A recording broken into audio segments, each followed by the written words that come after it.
हाय.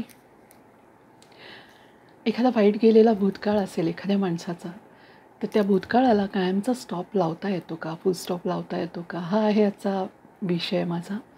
हा विषय घेण्याचं कारण असं, की यापूर्वीच्या 1-2 व्हिडिओजमध्ये वाईट गेलेल्या बालपणाबद्दलचे माझा विषय होता आणि त्या व्हिडिओवर अनेकांनी विचारलेलं होतं, की मग सेल्फ हीलिंग जे आपण करायला पाहिजे यातून बाहेर येण्यासाठी ते कसं करायचं?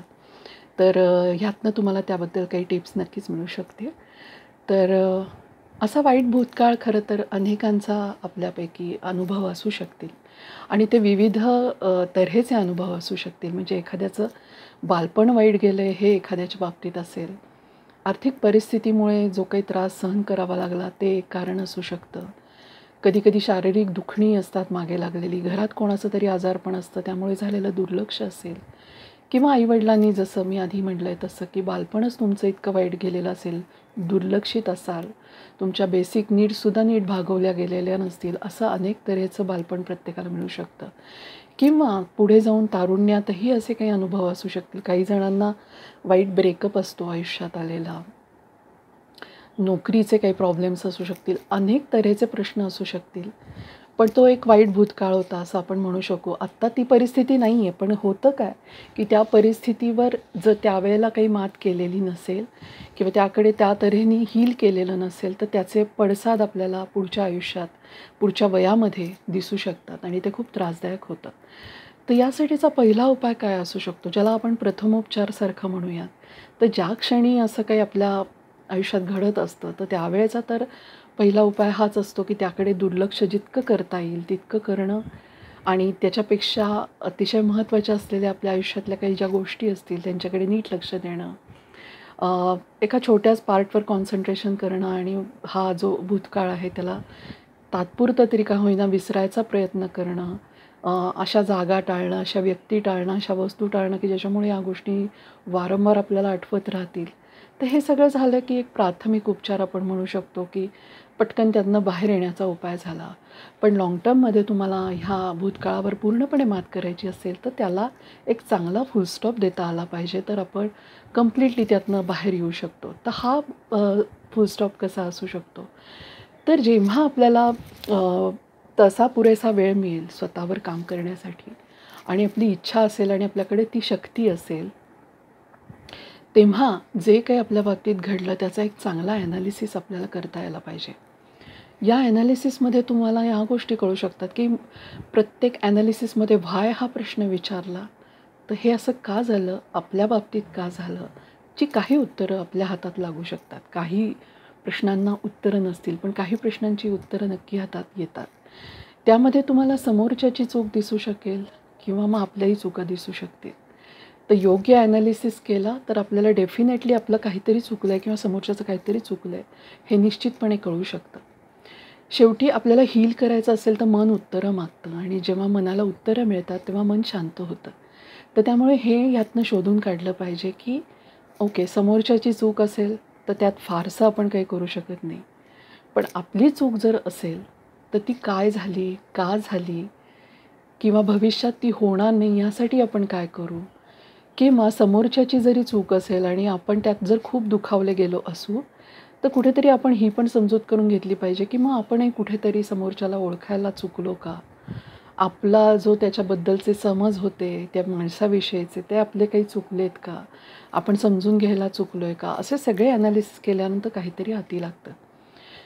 तर हे कळल्यानंतर मग आपल्यावर आपल्याला काम करता येऊ शकतं. ह्यामध्ये जर आपल्या चुका सापडलेल्या असतील, तर भविष्यात असं काही आपल्याकडनं होणार नाही याची पुरेपूर आपण खात्री होईल आपली यासाठी नक्की प्रयत्न केला पाहिजे. कारण मुळात चूक कळली आपली, की ही आपली चूक आहे.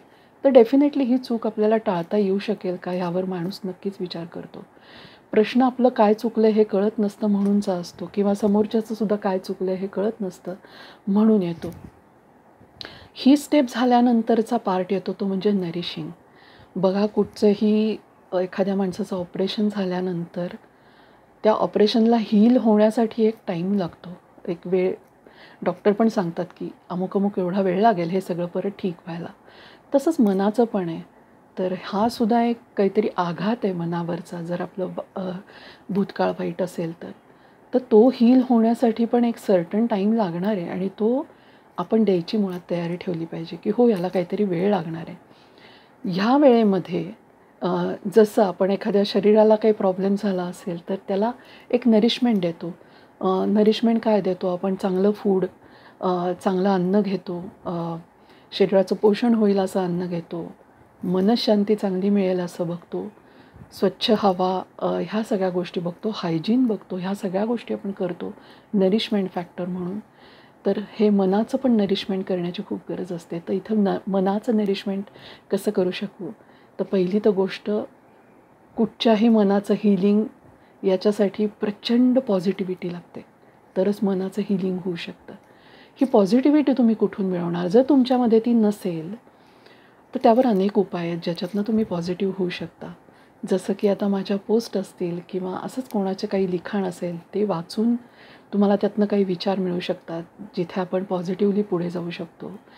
किंवा तुम्ही असे पॉडकास्ट ऐकू शकता, वाचन करू शकता पुस्तकांचं. ज्यांना आध्यात्मिक अभ्यासाची आवड आहे ते तर फार उत्तम. तर तुम्ही मेडिटेशन करू शकता. सगळ्यात महत्त्वाचं, तुम्ही मेडिटेशन एक प्रॉपर वेनीच करायला पाहिजे किंवा ह्या सगळ्या प्रोसेसमध्ये जास्त अडकू नका. त्याचा गाभा लक्षात घ्या. मेडिटेशनमध्ये आपण आपल्यातले विकार दूर करत असतो आणि एक चांगली एनर्जी, ऊर्जा जी आपण परमेश्वरीय शक्तीकडनं घेत असतो.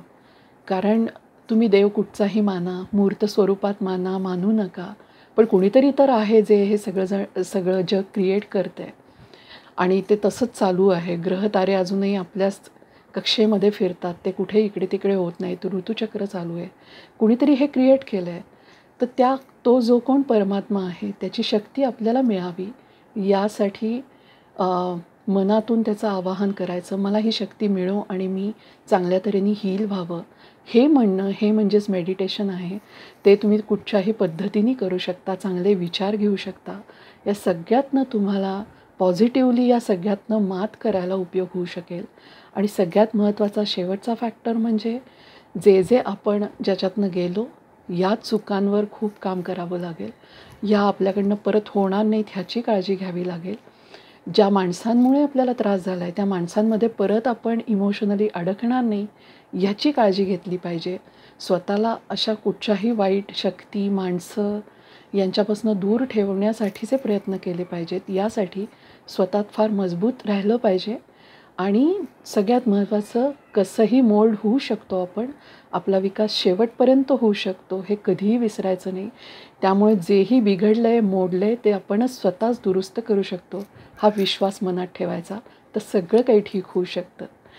तर हा होता आजचा विषय. कसा वाटला मला सांगा. मी इथेच थांबते, पण याबाबतीत तुमचे अजूनही प्रश्न आले तर यावर अजून एक भाग करता येईल. मी इथेच थांबते. बाय.